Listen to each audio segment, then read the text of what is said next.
I'm standing in the middle of one of the busiest airport terminals in the country when a woman I've never seen before grabs my arm with both hands. Her fingers are trembling. Her breathing is uneven. She stares straight into my eyes as if I'm the only person left in the world who can save her. "Please," she whispers, "pretend to be my husband for the next 40 minutes. I blink. I'm serious. My grandmother is about to walk through that gate. She believes I'm happily married. If she finds out the truth today, it'll break her heart." Most people would have pulled away. Most people would have apologized and walked toward their flight. But 8 days earlier, the woman I was supposed to marry looked me in the eyes and told me I wasn't the man she wanted anymore. For the first time in my life, someone was choosing me, even if it was only for 40 minutes. My name is Ethan Carter. I'm 33 years old, and I work as a financial risk analyst in Chicago. My entire career revolves around predicting disaster before it happens. Insurance companies pay me to calculate probabilities. How likely is a company to fail? How expensive could a lawsuit become? What is the safest decision? I've built my entire life around certainty. Unfortunately, certainty isn't very exciting. At least, that's what my former fiancée believed. Her name was Lauren Mitchell. We had been together for 3 years. The wedding invitations had already been mailed. Our honeymoon was booked. My parents had taken vacation time. Everything was ready. Then, 8 days before the ceremony, Lauren invited me to dinner. She didn't cry. She didn't hesitate. She simply folded her hands across the table and said, "I met someone else." I remember laughing. Not because it was funny, because my brain refused to process what I'd just heard. She continued speaking as calmly as if she were discussing the weather. "He's spontaneous. He's exciting. He makes me feel alive." Then she smiled sadly. "You've always been good to me, Ethan." Those words hurt more than anything. Good, reliable, responsible, safe. She listed every quality I'd spent my life trying to become. Then she delivered the sentence that destroyed me. "I don't want safe anymore." She reached across the table and squeezed my hand. "You deserve someone who appreciates you." I pulled my hand away. "No," I answered quietly. "I deserved you keeping your promise."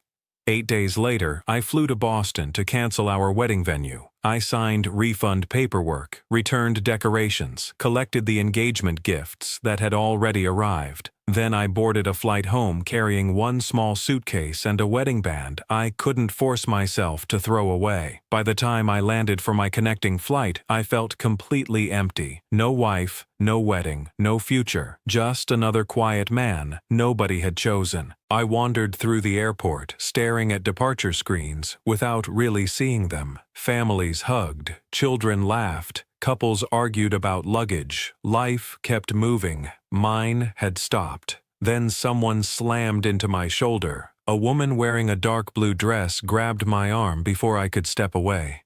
"I'm sorry," she said quickly. Then she looked over my shoulder. Her entire body stiffened.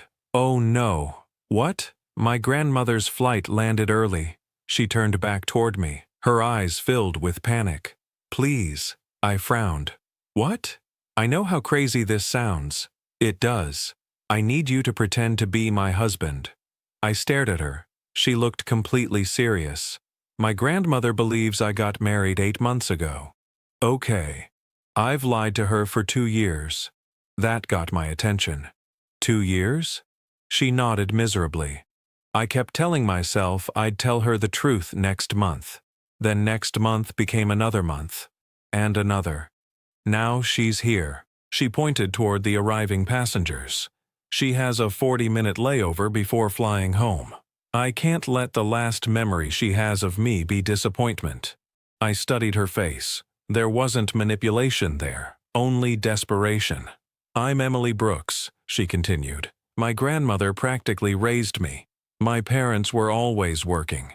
She's 84. Her health isn't good. Her only wish," Emily swallowed, "was to see me happily married before she died." Silence stretched between us. "I know I'm asking too much. You'll never see me again after today." Please. Most people would have said no. A week earlier. So would I. But the man Lauren left behind no longer seemed worth protecting. Maybe I was tired of always choosing the safe option. Maybe I simply wanted to know what it felt like for someone to need me, even temporarily. I looked toward the arrival gate, then back at Emily. If we're married, she blinked. What's my name? For a second, she simply stared. Then relief flooded her face. You'll do it? I need details. Your grandmother is going to ask questions. She nodded rapidly. Right. My name is Emily Brooks. You keep your real first name. Ethan. We've been married 8 months. We met at a bookstore. What bookstore? I'll make one up later. No. She blinked again. If we're lying, we need consistent details. She actually smiled. It was the first genuine expression I'd seen on her face. Okay. We met at a bookstore downtown. I knocked over an entire display of mystery novels. You helped me pick them up. I bought you coffee to apologize. We dated for 2 years, then got married in a small private ceremony. What do I do for work? She thought for 2 seconds. Finance. Convenient. What about you? I own a graphic design studio. Parents? My mother is difficult. I raised an eyebrow. She sighed. You'll see. Before I could ask another question, Emily suddenly grabbed my left hand. You don't have a wedding ring. I looked down. Neither did she.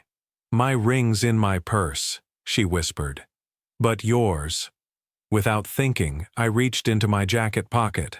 The plain gold wedding band was still there, the one I'd bought for myself months ago, the one I never got the chance to wear. For a long moment, I simply stared at it. Then I slid it onto my finger. It fit perfectly. Emily noticed the sadness in my eyes immediately. I'm sorry, she whispered. You don't have to explain. I won't. She nodded. Thank you. We both looked toward the arrival gate. Passengers had already started walking through. Business travelers, families, students. Then Emily whispered softly, She's coming. I followed her gaze. An elderly woman sat in a wheelchair being pushed by an airline employee. She wore a deep burgundy shawl despite the summer heat. Her silver hair framed a face covered with wrinkles earned through decades of smiling. Walking behind her was a sharply dressed woman in her late 50s. She carried herself with quiet authority. Emily leaned close. My grandmother is Margaret. My mother is Susan. Grandma is the reason we're here. My mother, Emily exhaled slowly, is the reason I lied. Before I could ask what she meant, the elderly woman spotted us. Her entire face lit up. Emily. She lifted both hands into the air. My beautiful girl. Emily hurried forward. She knelt beside the wheelchair and hugged her grandmother so tightly that both of them began crying. Watching them, I realized this wasn't just affection. It was love, built over an entire lifetime. Margaret gently cupped Emily's face. You look happy.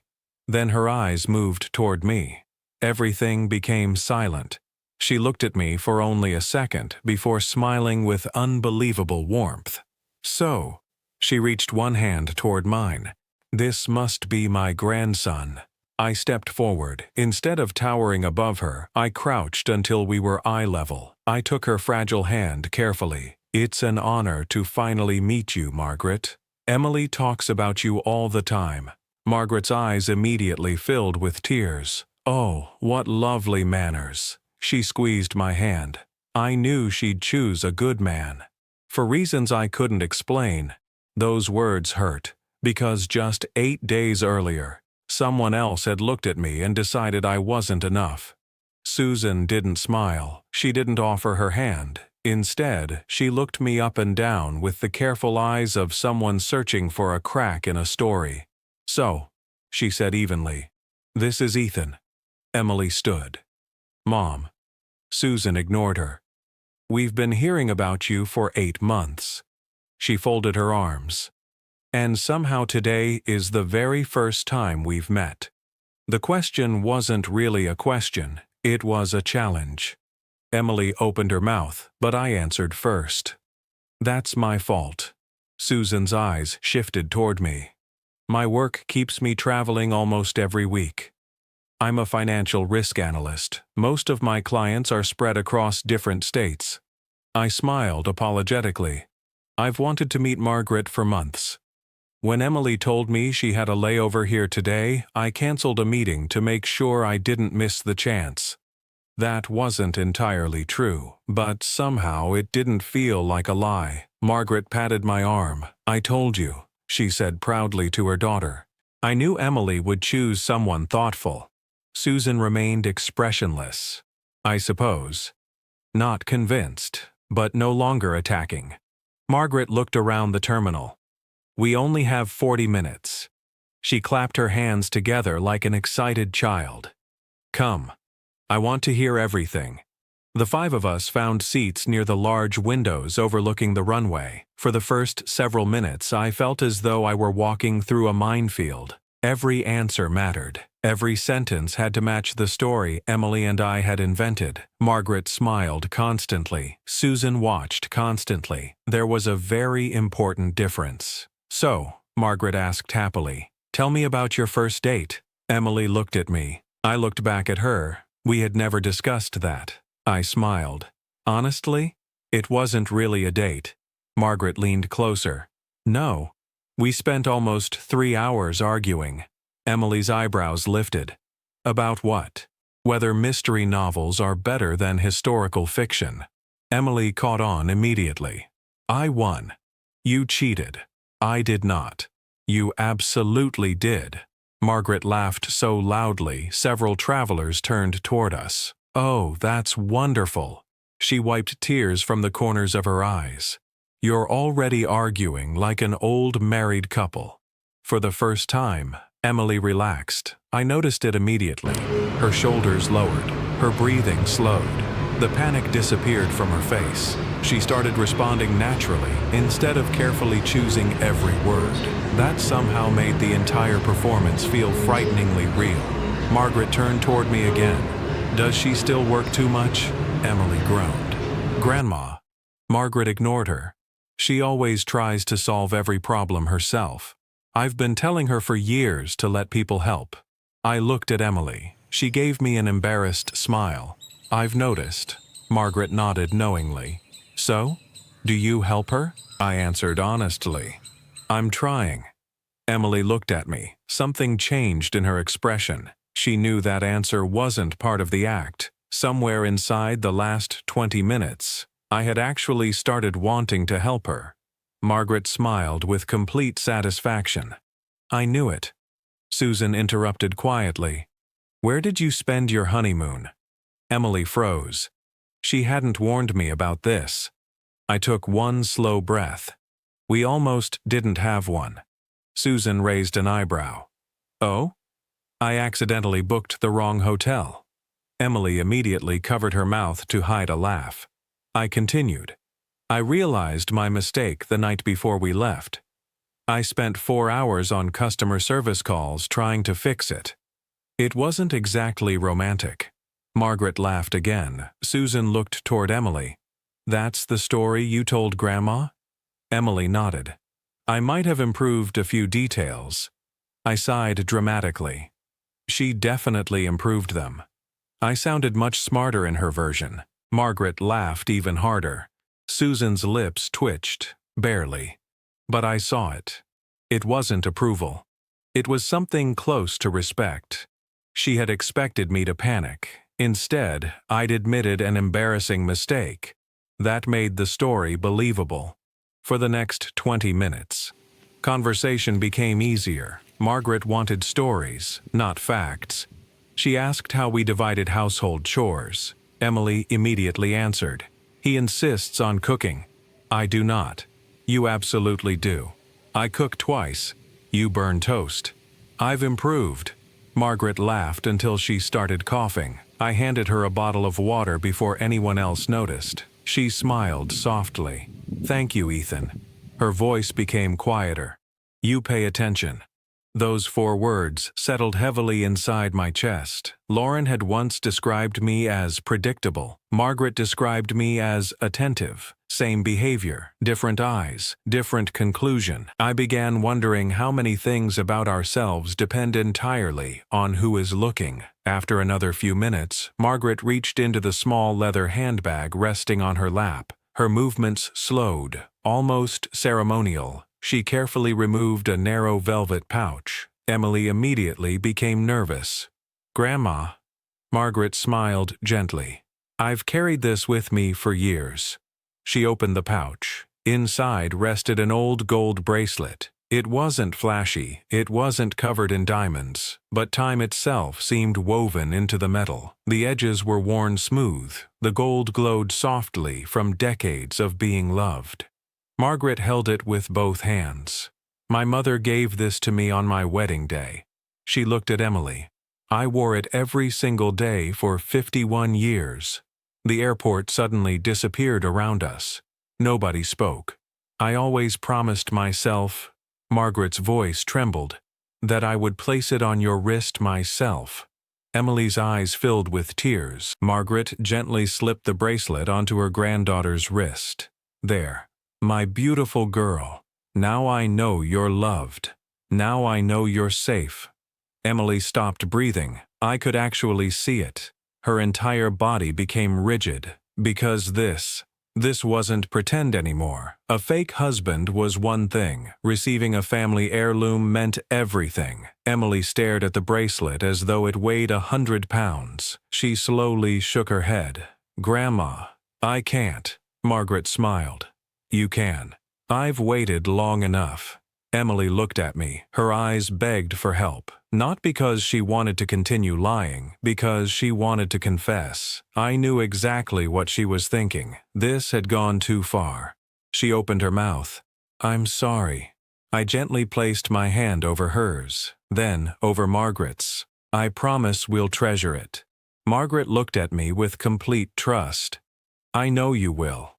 Emily turned toward me. She understood immediately. I wasn't protecting the lie. I was protecting her grandmother's happiness, at least for a few more minutes. A boarding announcement echoed across the terminal. Flight attendants began calling passengers. Margaret sighed softly. So soon. She slowly stood with assistance. Then she surprised me. She wrapped both arms around me. The hug was warm, fragile, completely genuine. "My grandson." She whispered the words directly into my ear. "Take care of my girl." "I will." The answer came without hesitation, because, somehow, I meant it. Susan stepped closer before leaving. She looked at me for several long seconds. "I don't know you." "No, but I know my mother." I waited. "She trusts people very slowly." Another pause. "She trusted you in less than an hour." Susan extended her hand. For the first time. I shook it. "I won't forget today," she said quietly. Neither would I. Emily stood frozen as the wheelchair disappeared toward the departure gate. She never took her eyes off the bracelet. The moment Margaret vanished around the corner, Emily collapsed into the nearest chair. Tears rolled freely down her face. "I have to give it back." She whispered the words over and over. "I have to tell her everything. I stole this." "No." I sat beside her. "You didn't. I lied for 2 years. You loved her for 84. She looked at me. "You don't understand." "I think I do." She shook her head. "No. I built an entire imaginary marriage. Every phone call. Every holiday. Every birthday." I kept adding details because seeing her smile made me feel less guilty. I thought I'd tell her the truth. But every time, I couldn't break her heart. I listened quietly. Then I removed my wedding band. The same ring I'd worn only once before today. "My fiancé left me 8 days ago." Emily stared. "I never asked." "I know. I wanted you to know why I said yes." I looked down at the ring resting in my palm. Today was the first time anyone had looked at me like I was exactly the man they hoped I'd find.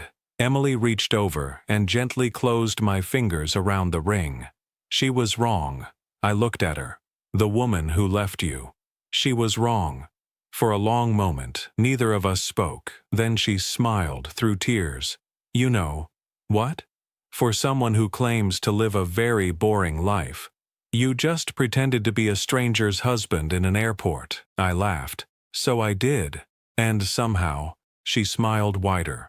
You're the least boring man I've ever met. 3 hours later, my phone rang. Emily. I smiled before answering. Did your grandmother call? No. Then what's wrong? The bracelet. I could hear her pacing. I keep looking at it. I don't deserve to wear it. You didn't steal it. It feels like I did.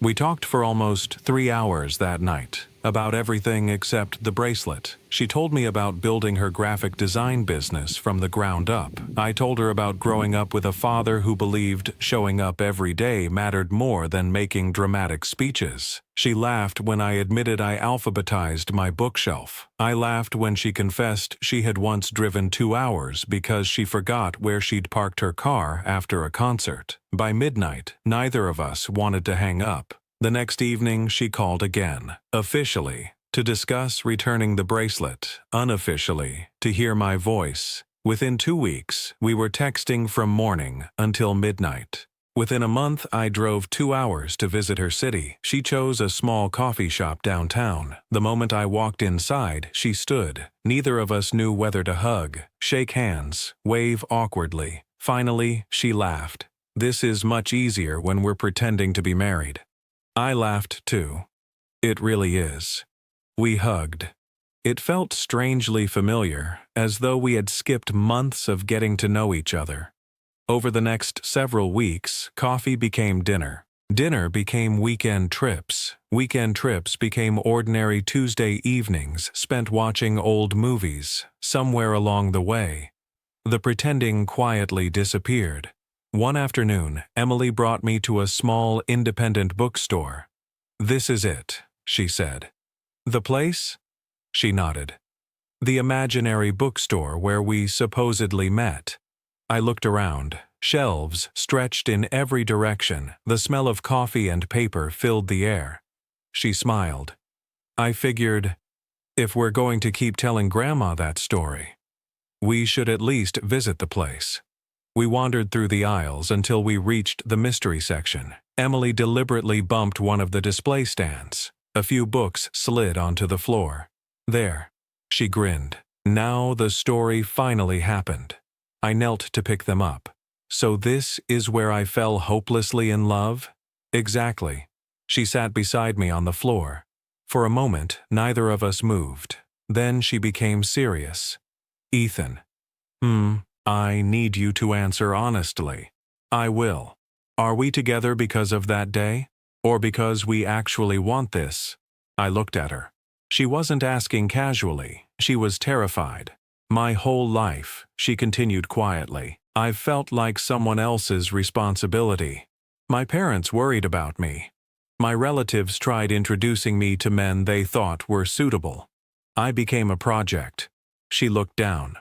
I can't become yours too. I'd rather lose you now than spend years wondering whether you stayed because you felt guilty. I took a long breath. 8 days before meeting Emily, Lauren had said I was too safe, too predictable, too sensible. I remembered every word. Then I looked back at Emily. 8 days before you grabbed my arm. The woman I planned to marry walked away. Emily nodded. I know. I spent weeks wondering what was wrong with me. I thought maybe I wasn't interesting enough. Maybe I wasn't exciting enough. I reached for her hand. Then a complete stranger trusted me with the most important 40 minutes of her life. She squeezed my fingers. You were never my obligation. You became my favorite surprise. Her eyes filled with tears. I don't fit into any plan I ever made. I never calculated meeting you. I never predicted any of this. I smiled. And that's exactly how I know it's real. Emily leaned forward and kissed me. Right there. In the middle of the bookstore. Our imaginary love story had finally become a real one. We didn't rush. Neither of us wanted another relationship built on pressure. We spent months learning each other's habits. She discovered I couldn't dance. I discovered she sang loudly whenever she cooked. She learned I hated thunderstorms. I learned she secretly cried during animated movies. The bracelet stayed on her wrist the entire time. Every morning she looked at it. Every evening she whispered the same sentence. "I'm going to tell Grandma." But she never could. Not because she wanted to keep lying, because every time she imagined breaking Margaret's heart, she stopped. 4 months after the airport, we bought 2 plane tickets. This time, together. No pretending. Emily held my hand during the entire flight. She barely spoke. "You can still change your mind," I whispered. "No. I've hidden long enough." When we arrived at Margaret's house, she welcomed us with the same radiant smile. "My beautiful children." Emily burst into tears before we even sat down. Margaret looked at me. I nodded gently. Emily removed the bracelet from her wrist. She placed it carefully into her grandmother's hands. Then she told her everything. The fake boyfriend, the invented marriage, the panic at the airport, the stranger she begged for help, every lie, every guilty moment, every fear. By the time she finished, she was crying so hard she could barely breathe. "I'm sorry. I never wanted to hurt you. I just wanted you to stop worrying." Silence filled the room. Margaret looked down at the bracelet. Then, to Emily's complete confusion, she started laughing, not cruelly, warmly, softly. Emily blinked. "Grandma?" Margaret reached over and wiped away her tears. "Oh, sweetheart. You really thought I didn't know." Emily froze. "What?" Margaret smiled. "I'm 84. I've been married. I've raised children. I've buried the love of my life. You think I can't recognize the difference between a real husband and a frightened young woman?" Emily stared speechless. "I knew within 5 minutes." I blinked. "You knew?" Margaret nodded. "The young man sitting beside you kept looking at you before answering every question. He didn't know your middle name. He looked terrified." Emily covered her face. "Oh no." Margaret laughed again. "But then," she turned toward me. "I watched him." She reached over and held my hand exactly as she had in the airport. "I watched how gently he spoke to you. I watched how carefully he answered. I watched how quickly he noticed when I needed water. I watched the way he looked at you every time you smiled." She squeezed my hand. "I've met many husbands. I know kindness when I see it." She picked up the bracelet. "I didn't give this to you because I believed the marriage." She placed it back onto Emily's wrist. "I gave it to you because I believed the man." Neither Emily nor I could speak. Margaret folded our hands together. "I don't have forever. I've learned not to waste time waiting for perfect timing." She smiled. "So stop pretending. Go make my blessing true." 1 year later, we did. The wedding was small, exactly how Emily always wanted. Margaret sat proudly in the front row wearing the same burgundy shawl she'd worn at the airport. Susan walked beside her. Somewhere during that year, she had completely accepted me. After the ceremony, she hugged me tightly. "You proved me wrong. I've never been happier to be wrong."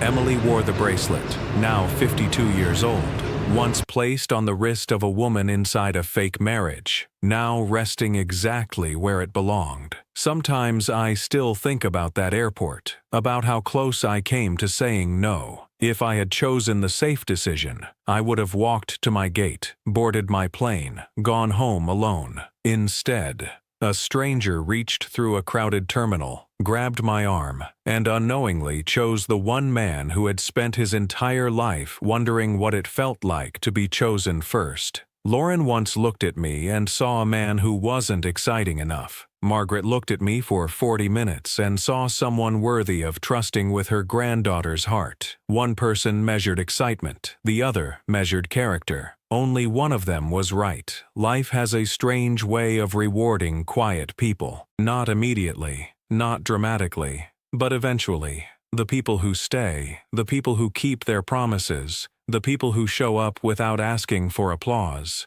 One day, someone notices, someone chooses them, and sometimes, that choice changes everything. If this story touched your heart, I'd love to hear from you.